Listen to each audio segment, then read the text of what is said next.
Here's a Royal Enfield Electra X, which we might see a bit more of in the near future.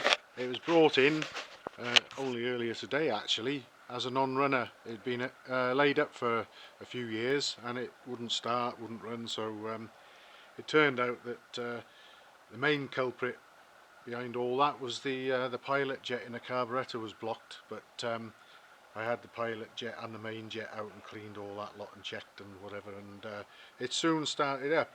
And after checking a few things like tyre pressures and so on, I decided that I'd perhaps give it a try out up and down the lane here.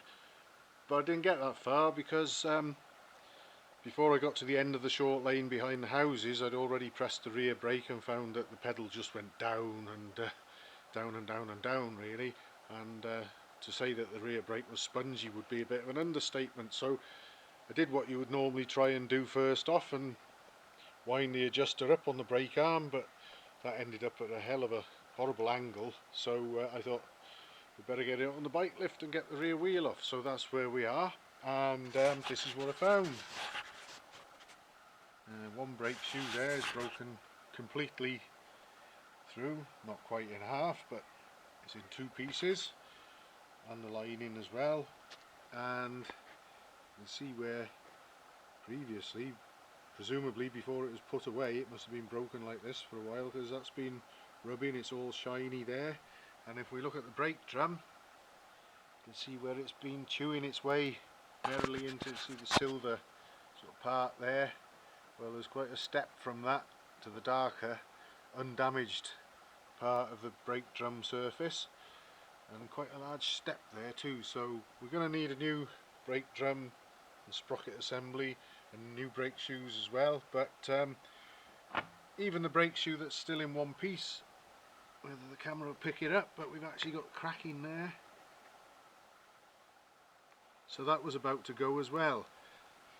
Now, I happen to know that the brakes on these type of Royal Enfields, the rear brakes, sometimes if they haven't been used for a while, can come on with a bit of a bang and lock the rear wheel. So maybe at some time that's what's happened with this, I don't know. But it certainly didn't do that today when I used it for the first time. The pedal just went down and down and down without really doing anything much, and that was why.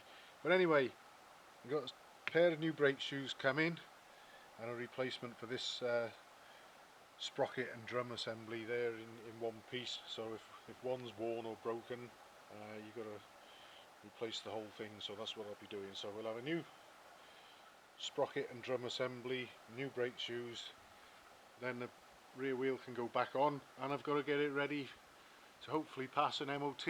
So once that's happened, when it does, hopefully that might be when we might get a ride on this machine and see a little bit more of it. But it was a little bit of a surprise and unwelcome discovery earlier today.